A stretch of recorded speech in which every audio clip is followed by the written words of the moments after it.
വ്യക്തിത്വ അവകാശങ്ങൾ സംരക്ഷിക്കണമെന്ന മോഹൻലാലിന്റെ ഹർജിയിൽ വിശദമായ വിവരങ്ങൾ വിശദീകരിച്ച് പുതിയ അപേക്ഷ നൽകാൻ നിർദ്ദേശം. ഡൽഹി ഹൈക്കോടതിയാണ് മോഹൻലാലിന് നിർദ്ദേശം നൽകിയത്. പുതിയ അപേക്ഷ വെള്ളിയാഴ്ച പരിഗണിക്കും. ബി ബാലഗോപാൽ വിവരങ്ങളുമായി ചേരുകയാണ്. ബാലു, നിലവിലിപ്പോൾ വ്യക്തിത്വാവകാശങ്ങൾ പലതരത്തിൽ തന്റെ ശബ്ദവും ചിത്രങ്ങളും ഒക്കെ ഉപയോഗിക്കപ്പെടുന്നു എന്നുള്ളതായിരുന്നു മോഹൻലാൽ പ്രധാനമായും ഉന്നയിച്ചിട്ടുള്ള വാദമെന്ന് പറയുന്നത്. അവിടെ AI ഉൾപ്പെടെ ഉപയോഗിച്ചുകൊണ്ട് നടത്തുന്ന പല കാര്യങ്ങളെ പറ്റിയൊക്കെ അദ്ദേഹം പറഞ്ഞിരുന്നു. അവിടെയാണിപ്പോൾ പുതിയ അപേക്ഷ നൽകാൻ വേണ്ടിയിട്ട് കോടതി നിർദ്ദേശം നൽകിയിരിക്കുന്ന ഒരു സാഹചര്യം ഉണ്ടാകുന്നത്. അങ്ങനെ പുതിയ അപേക്ഷ നൽകുകയാണെങ്കിൽ വെള്ളിയാഴ്ച ഇത് പരിഗണിക്കുകയും ചെയ്യും. വ്യക്തിത്വത്തിനുള്ള സംരക്ഷണം, വ്യക്തിത്വ അവകാശങ്ങൾ അത് സംരക്ഷിക്കണം എന്നുള്ളതാണ് മോഹൻലാൽ ഈ ഹർജിയിലൂടെ ആവശ്യപ്പെടുന്നത്. ഡൽഹി ഹൈക്കോടതിയിലാണ് ഇങ്ങനൊരു ഹർജി കഴിഞ്ഞ ദിവസം നൽകിയത്.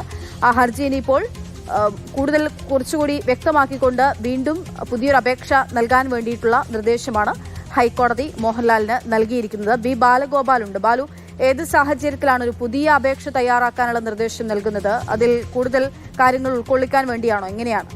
പക്ഷേ ഈ മോഹൻലാൽ തന്റെ വ്യക്തിത്വ അവകാശങ്ങൾ സംരക്ഷിക്കണമെന്ന് ആവശ്യപ്പെട്ട് ഡൽഹി ഹൈക്കോടതി നൽകിയ ഹർജിയിൽ ഏതാണ്ട് തന്റെ പേര്, ചിത്രം, അതുപോലെ തന്നെ ശബ്ദം എന്നിവയൊക്കെ ദുരുപയോഗം ചെയ്ത 50ഓളം ലിങ്കുകളും ഈ കോടതിക്ക് കൈമാറിയിരുന്നു.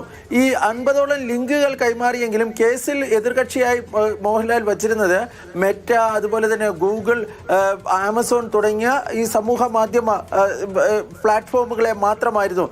കോടതി എന്ന് പറഞ്ഞത് ഈ യഥാർത്ഥ കുറ്റക്കാർക്കെതിരെ നടപടി വേണമെങ്കിൽ അവർക്കെതിരെ അവരുടെ പേര് കൂടി ഉൾക്കൊള്ളിച്ചുകൊണ്ട് ഈ പുതിയ അപേക്ഷ നൽകണമെന്നാണ് ഇന്ന് കോടതി ആവശ്യപ്പെട്ടത്. ഇതിന്റെ അടിസ്ഥാനത്തിലാണ് മോഹൻലാലിനോട് ഈ അദ്ദേഹത്തിന്റെ പേര് ഉപയോഗിച്ച്, ചിത്രങ്ങൾ ഉപയോഗിച്ച് തട്ടിപ്പുകൾ നടത്തിയവർക്കെതിരെ, അതുപോലെ തന്നെ ആക്ഷേപകരമായ കാര്യങ്ങൾ ചെയ്തവർക്കെതിരെ, ബോഡി ഷേമിംഗ് നടത്തിയവർക്കെതിരെ, വോയിസ് ക്ലോണിംഗ് നടത്തിയവർക്കെതിരെ, ഇവർക്കെതിരെയൊക്കെ നടപടിക്ക് വേണ്ടിയാണ് അവരുടെ പേരുകൾ കൂടി ചേർത്ത് അവരെ കക്ഷിയാക്കിക്കൊണ്ട് പുതിയ അപേക്ഷ നൽകുവാൻ വേണ്ടി ഇന്ന് കോടതി നിർദ്ദേശിച്ചിരിക്കുന്നത്. ഇതിന്റെ അടിസ്ഥാനത്തിൽ മോഹൻലാൽ പുതിയ അപേക്ഷ നൽകുന്നതായിരിക്കും. തുടർന്ന് ആ അപേക്ഷ വെള്ളിയാഴ്ച പരിഗണിക്കുവാനാണ് ഇപ്പോൾ ഡൽഹി ഹൈക്കോടതി തീരുമാനിച്ചിരിക്കുന്നത്.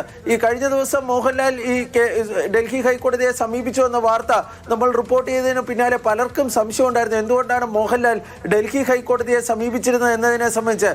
ഇന്ന് മെറ്റയും മോഹൻലാലിന്റെ ഇതുമായി ബന്ധപ്പെട്ട്, അതായത് മോഹൻലാലിനെ സംബന്ധിച്ചിടത്തോളം ഈ ഡൽഹി ഹൈക്കോടതിയെ സമീപിക്കാൻ വേണ്ടി കഴിയില്ല. കാരണം ഈ അപ്ലോഡിങ് ചെയ്ത മോഹൻലാലിന്റെ ചിത്രങ്ങളും മറ്റും ദുരുപയോഗം ചെയ്തവരിൽ കൂടുതൽ പേരും കേരളത്തിൽ നിന്നാണ്. അതുകൊണ്ട് തന്നെ ഡൽഹി ഹൈക്കോടതിക്ക് ഒരു അതുമായി ബന്ധപ്പെട്ട് നിയമപരമായ ഇടപെടാൻ വേണ്ടി കഴിയില്ല എന്നൊരു വാദം പറഞ്ഞിരുന്നു. പക്ഷേ ഡൽഹി ഹൈക്കോടതി അത് അംഗീകരിച്ചില്ല.